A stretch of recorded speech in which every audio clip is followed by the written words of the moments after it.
Vox Akuma is a virtual YouTuber or VTuber from the incredibly popular Niji-sanji VTubing company. Until recently, I knew nearly nothing about VTubing, but after coming across clips of Vox, I was intrigued. Admittedly, I wanted to find a face reveal of him. In doing so, I learned how significant it is to look up and reveal a VTuber's past life. A VTuber's past life refers to their lives behind the character and their life leading up to their official debut as a VTuber. There are several notable allegations surrounding Vox Akuma's past lives, which we'll discuss in this video. The purpose of this video isn't to divulge the personal life and information of the man behind Vox Akuma or anyone else involved. So, for the sake of both simplicity and anonymity, I will simply refer to the person behind Vox Akuma as Vox. However, it's very important to note that all the allegations we'll discuss occurred long before Vox Akuma's debut and under separate identities. Everything we'll discuss, of course, is alleged. Today we'll explore the various allegations surrounding the past lives of the man behind Vox Akuma. So, first off, how do we know that these past lives belong to Vox? While it's incredibly unlikely Vox will ever formally connect himself to these previous identities, it's widely accepted that they are connected. Others have established these connections by noting the identical voice and similar interests of Vox's past and current identities. Both Vox and these probable previous identities share a love of filmmaking, voiceover, and the games Smash and RuneScape. Before we discuss the more substantial claims, we'll first discuss a few mild yet concerning allegations. In his past life, Vox ran a relatively popular comic book dub channel with another person whom I'll simply refer to as Collaborator throughout this video. One comic he dubbed was based on a fanfiction in which the central theme is non-con. Non-con is a term typically used to describe fanfiction that refers to a relationship or encounter that's non-consensual. The same fanfiction also included the tags date rape, pedophilia, and sexual abuse. Another issue people had with Vox at the time was that he allegedly treated artists, particularly female artists, badly. Collaborator noted in a statement that, quote, "He has this whole habit of flirting with girls and artists to get free artwork after all. I think that's worth people noting about," end quote. In discussing the mistreatment of artists online, one person included Vox in their statement, saying, quote, "Another one I know is Vox. Many artists have had similar problems with him. Also, female artists and voice actors that have worked with him have said that he degrades them for being female and treats them horribly," end quote. If the first claim is true, it demonstrates Vox's irresponsibility and poor sense of judgment in choosing what fanfiction to dub and thus share with his audience. If the second claim is true, it presents both Vox and his behavior toward others as cruel and careless. According to a frequenter of Vox's past lives Discord server, the environment of the server was incredibly toxic. Noting the bigoted nature of the server and those within it, they said, quote, "Sexism is also very popular in Vox's server. So is homophobia, transphobia, and racism.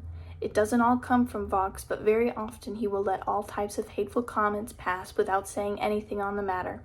Very often in the general chat, members, usually male, will make comments with sexist undertones," end quote. Later, in the same statement, they describe how uncomfortable they felt upon seeing the response of Vox and others to concerns raised in Discord over Vox's usage of an unpopular game ship featuring an older and much younger character. Quote, "On his own channel, he's made multiple ship videos. I don't watch those cause ship is gross to me. The way I see it, if you have to make a character older to make your ship legal, should you really be shipping that ship in the first place? Anyway, when Vox releases ship videos, he'll often get a few comments in the Discord saying, 'Isn't ship like pedophilia?' To which Vox or someone else will respond, 'Age is just a number if both people give consent,' which is gross. This has happened a couple times. That's not a huge thing, but it's still gross to me," end quote. I believe the most notable part of their statement is when they openly state that they don't feel comfortable as a young girl in Vox's server, saying, quote, "But it also says a lot to me about the fact that there are some kids in Vox's server that are younger than 13 who are reading statements like that have been stated by adults. It makes me terribly uncomfortable. As a 16-year-old girl, I would be lying if I said I felt safe in Vox's Discord. Not only are there some a-holes there, but the overall vibe feels very dodgy, at least for me, end quote. Additionally, they reaffirmed their earlier claims that homophobia is common with the server, quote, I have had to hide the fact that I'm bisexual because of the comments made about bisexuals in that server. I am not truly myself in that server because I get anxious about how I will be mocked if I am myself. There are openly racist, homophobic, transphobic, ableist people in the server that I feel make the server feel unsafe for other people as well, end quote. If this user's description of the server is truthful, it would explain how Vox felt safe speaking freely with others and acting in whatever way he desired. The apparent lack of moderation and accountability in the Discord server was objectively unacceptable. The next thing we'll discuss is a conversation between Vox and an autistic kid, as they're referred to. Unlike the other allegations we've discussed and will discuss, this is the only scenario in which I was able to find the screenshots of the Discord chat, which I'll read out now. First step to making friends is start talking to people without putting pressure on them. You're in a Discord, that's a good start. Just find some people and go say hi. Tell them about yourself. The way ordinary people make friends isn't that hard if you try. People usually just ignore me, plus with my never mind. See, that's the first problem. I've been alone for a few years now. You can't go around doing that stuff, man. Nobody likes that. I know. So stop doing it. That's why I'm hated by over 100 people.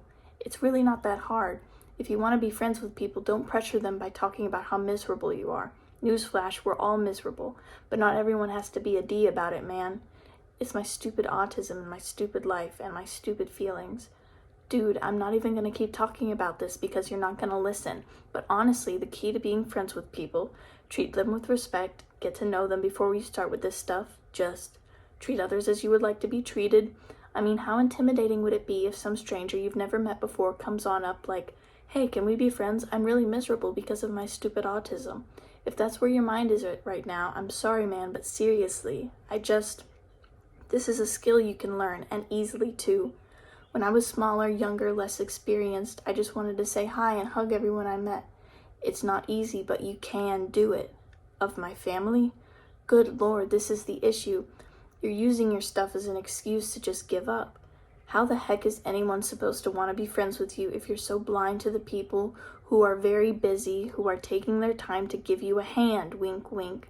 If you're losing your grip on your friends and family, talk to them. Ask them about their problems. Get to know them. I don't understand. Try to form a genuine connection with them and see what's going wrong. Communication is key to every relationship. They say know thine enemy, and getting to know the problems people might have with you is an excellent start to reflecting and improving. Start there. ... That's my advice. If it still doesn't work, seek professional help, I guess. No one should suffer alone, blah, blah, blah. Not just mentally, literally. What the F am I even doing anymore? You're not listening, dude. This is why no one wants to be your friend. I am just sitting here laying out ... exactly what you need to do to improve. And all I get is, I'm so effed. That's why.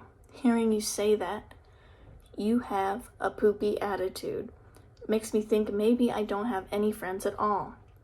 And no amount of I'm so effed is gonna change that. There he goes again.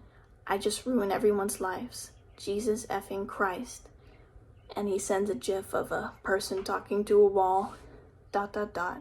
I'm just going to go back to suffering in silence. In defense of Vox, one person wrote regarding the situation, quote, I also think it's unfair to use a random rude autistic kid as some kind of platform to prove Vox is a bad person.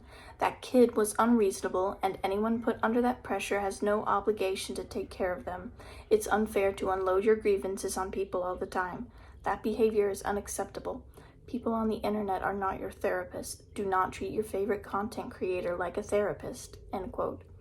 As this person notes, it is indeed unfair and unacceptable for one to essentially trauma dump and complain to others when the people they're speaking to aren't capable or prepared to do so. Even so, the way Vox handled the situation and spoke to them was inappropriate and patronizing. It's alleged that Vox Akuma in his past life flirted with multiple minors on his Discord server. At the time, Vox was 17, a minor himself. The two girls he allegedly flirted with were 12 and 14. Collaborator first briefly mentions this in a statement, quote, "I also learned the girls he was flirting with in his Discord were 12 and 14. I think that's a bit of a problem. I can't really understand if you don't think that," end quote. But in a more detailed, specific story of Vox interacting with the girls, one Discord user states, quote, "But I've also been in a chat when Vox has pushed himself onto members of his Discord. Near the end of your video," referring to a video discussing the allegations made by Collaborator, "there's a screenshot where Vox is talking to two users named Girl 1 and Girl 2. Girl 2 briefly mentioned that she had a crush on Vox, but since Vox wasn't online at the time, she requested that me and Girl 1 didn't share what she had said with him. We agreed. I then went online for a bit. When Vox returned, he eventually caught on. He used his suave to get information out of them both. Girl 1 is 12, Girl 2 is 14, so that only adds to the creep factor," end quote.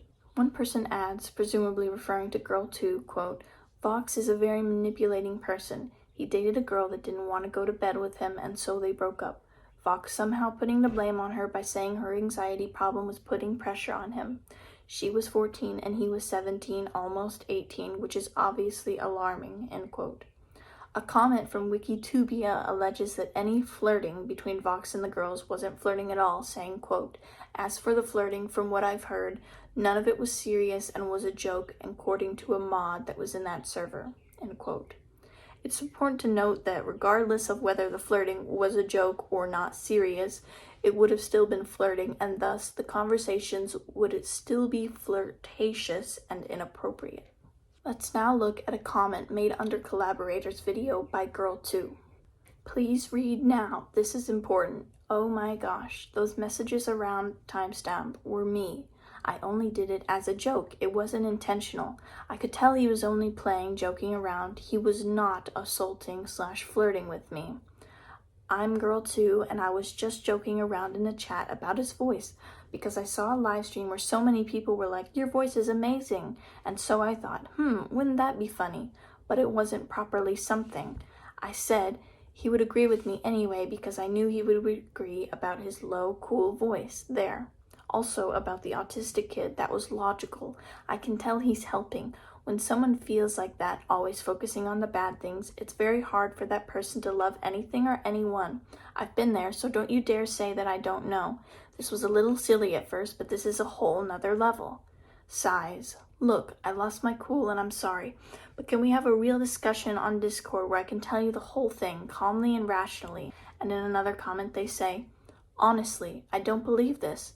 I've spoken to Vox a little bit and I've seen him. He's tried his very best to help out other people in need. What the heck are you trying to say? He's a predator? Look, you're one of my favorite comic dubbers, but this is ridiculous. I just don't think it's real."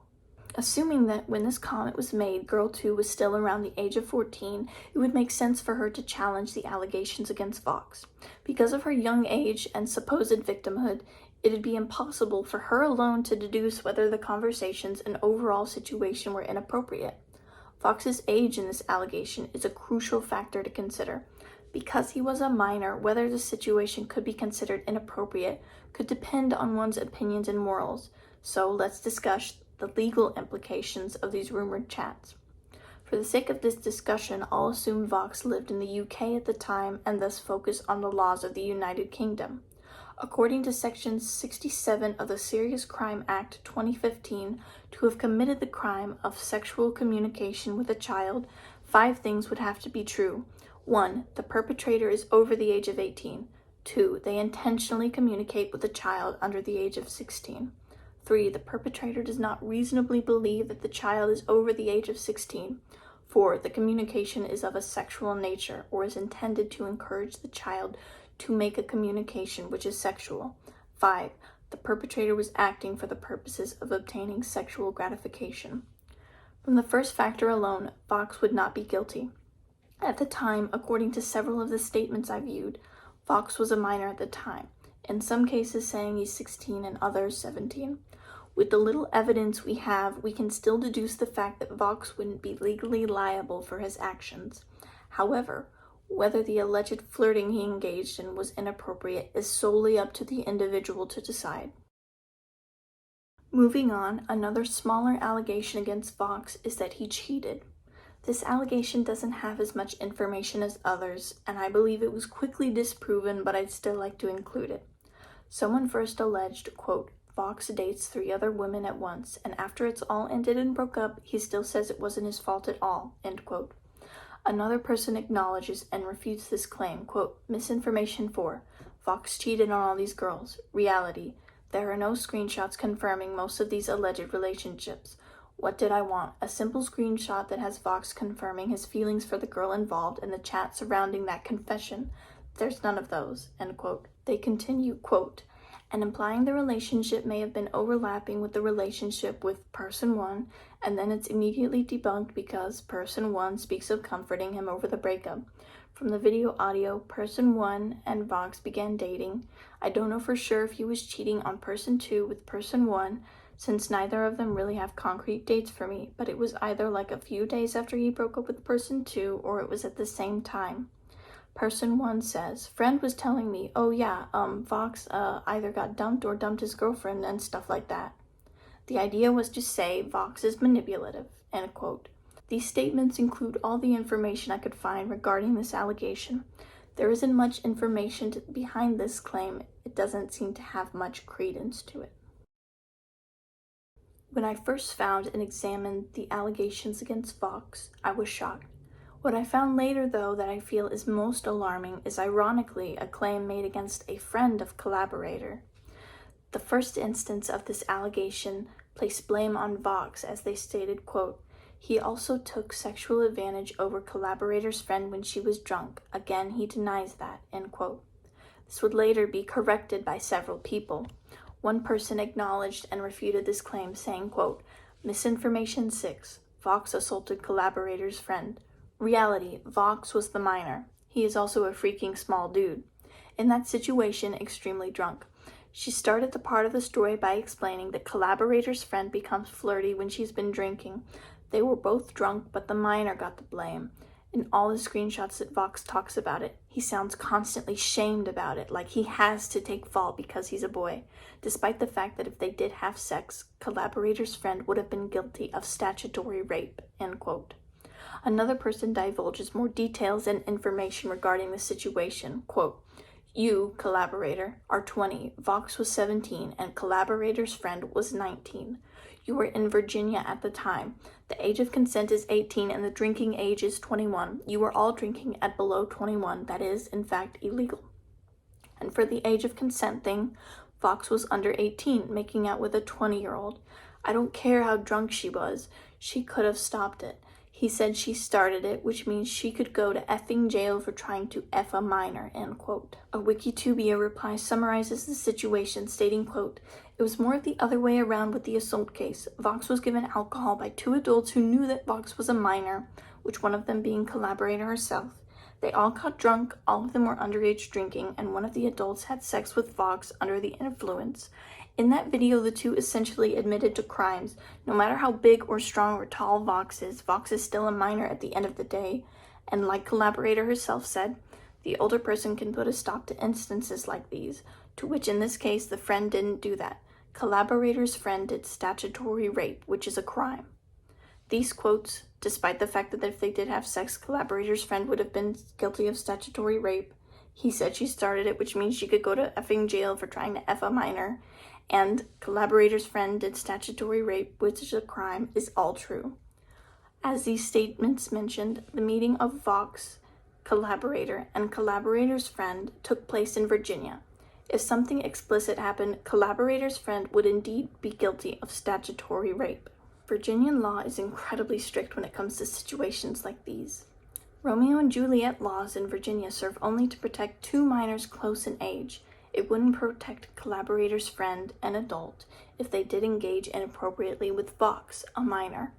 Virginia law states, quote, adults who engage in sexual acts with anyone under the age of 18 years can be charged with various crimes depending on the sexual acts performed and the age of the minor in question. If collaborator's friend and Vox did engage in sexual acts, it would have been, under the law, statutory rape. Eventually, after all the allegations came out, Vox quit working with Collaborator on their shared channel. As mentioned before, Collaborator made both a video and a statement regarding the allegations against Vox.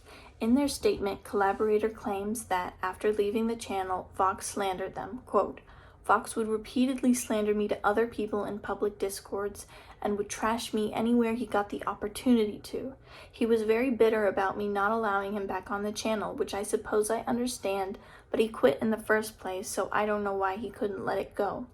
He would tell people that I was a horrible person who oppressed his creativity and ran the channel like a czar. I don't think that could be further from the truth. I really don't want to dig for screenshots for proof, but I always prided myself on my usage of the term partnership, and he had full upload privileges, and I entertained most, if not all, of his ideas as he did with mine. He used to be an incredibly good friend of mine after all, and we would bounce ideas off of each other and enjoy creating together. It really hurt me a lot to see the way he would talk about me in messages some people sent me." End quote. The behaviors and alleged incidents of Vox's past life are incredibly troubling in many ways. The toxicity of his Discord server allowed him and others to treat users poorly. Vox's interaction with the autistic kid was wrong for several reasons, and both of them were at fault. The situation where Vox, as a 17-year-old, allegedly flirted with a 14-year-old and 12-year-old is much more precarious. His age complicated things. Even though the situation would be deemed morally questionable at the very least by most people, it wouldn't have been illegal. On the other hand, the rumored incident with him and Collaborator's friend, if authentic, would have been statutory rape. Where he is now, Vox Akuma is incredibly successful. With a much more massive platform and audience than he had before, he has a much larger responsibility. Working under Niji Sanji, Vox is motivated to be more professional and conscientious in his interactions and endeavors. Years have passed since these allegations came out. The man behind Vox Akuma is an adult now. He's had ample time to mature and reflect on his past. I sincerely hope that the man behind Vox is doing well, and it seems he is. We'll probably never see the Vox Akuma persona we see today address these allegations. As Collaborator years ago put it, quote, Vox is not making a response video, nor do I think he ever will. I guess I have to be satisfied with that, end quote.